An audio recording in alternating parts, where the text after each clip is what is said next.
Ráno po snídaní jsme se zbalili, nasedli na stroje a vyrazili ze Slavonského Brodu směrem na jih do Sarajeva.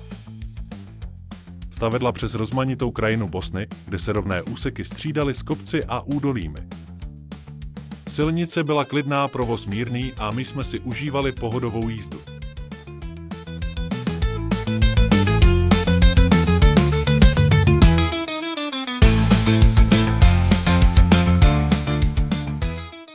Sarajevo nás přivítalo odpoledním sluncem a typickou balkánskou atmosférou, směsicí historie, kultury a života v ulicích.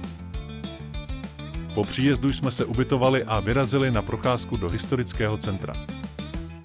Úzké uličky, vůně kávy, minarety a zvuky města nám připomněly, že jsme dorazili do místa, kde se potkává východ se západem.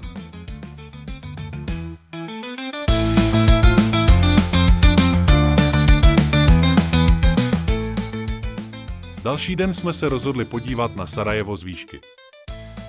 Vyrazili jsme po trase, která rozhodně nebyla nejkratší, ale o to zajímavější. Cesta nás vedla klikatými uličkami do strmých kopců s výhledy, které se postupně otevíraly.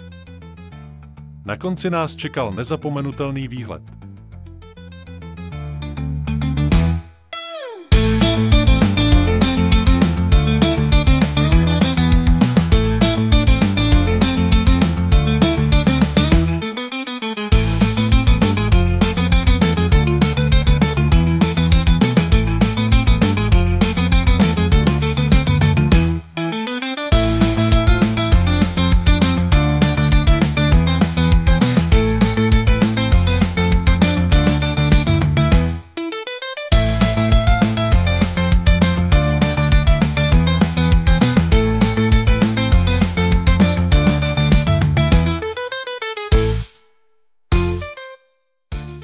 Ze Sarajeva jsme se vydali dál směrem k horám.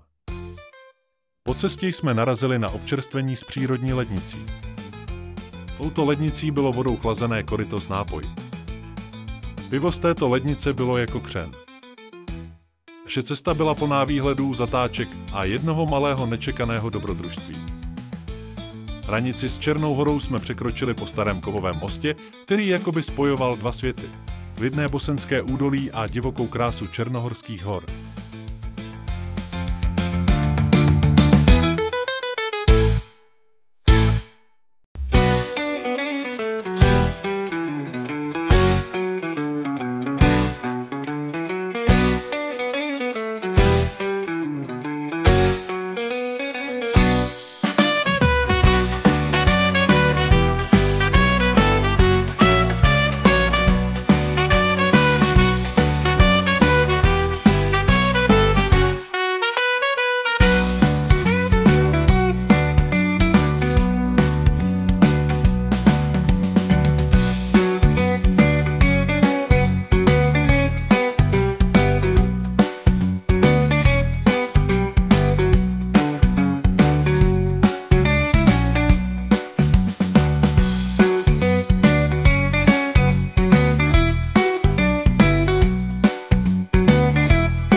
Dále naše cesta vedla přes kaňon Tera, kde teče řeka Piva.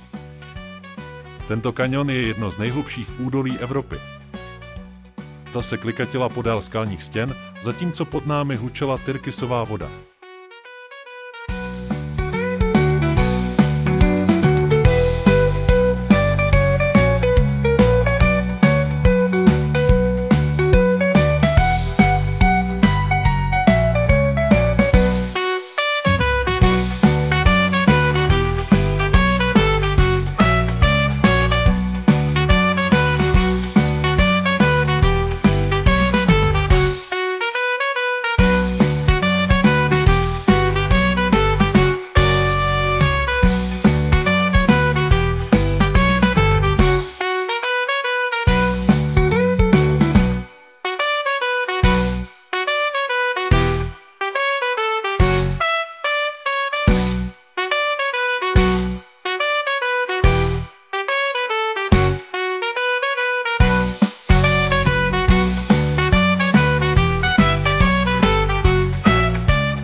Pokračovali jsme kolem přehrady Mratiny. Klidné hladiny obklopené horskými štíty. Litoscenérie jako z pohlednice. Přehradní hráz je vysoká 200 metrů a je tedy jednou z nejvyšších v Evropě. Délka jezera je 45 km a jeho hloubka až 200 metrů. Každý kilometr nás přibližoval k Národnímu parku Durmitor, kde se příroda ukazuje v plné síle.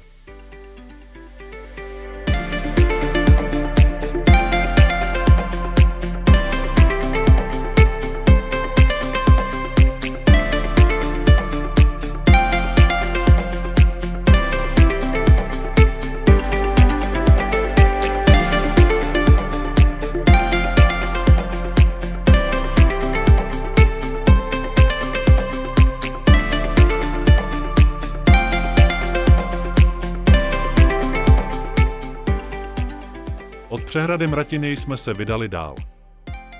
Cestou, která se brzy proměnila v opravdový zážitek.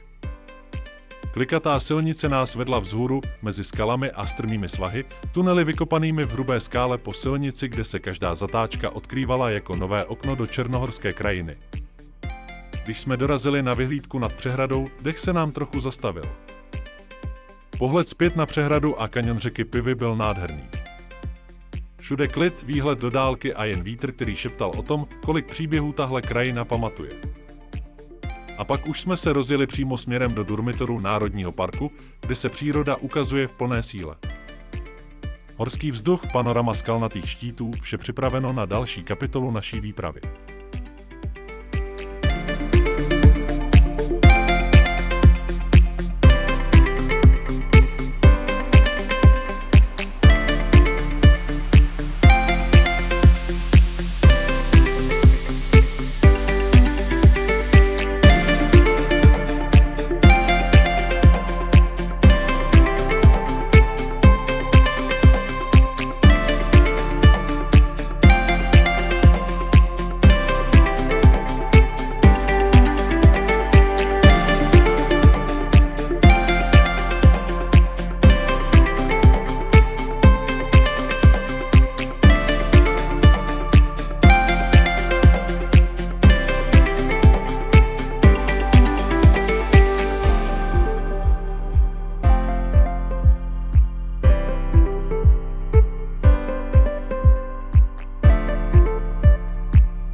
Vrazili jsme do Durmitoru. Národního parku, který nás přivítal horským vzduchem a panoramaty, na které se nezapomíná. Silnice se vinula mezi skalami a loukami, které voněly čerstvým vzduchem. A pak přišlo překvapení, přímo u krajnice jsme potkali skupinu polodivokých koní. Stáli klidně, pozorovali nás a my jsme zastavili, jen tak tiše, obdivovat jejich volnost. V tom okamžiku se krajina proměnila, nebyla to jen cesta, ale zážitek. To, kde se člověk na chvíli cítí jako součást hor. Pokračovali jsme dál směrem na Žabljak, zatímco slunce kreslilo stíny do horského reliéfu. Každý kilometr tu má svůj příběh a tenhle byl rozhodně jedním z těch, které si budeme pamatovat. The second verse goes here.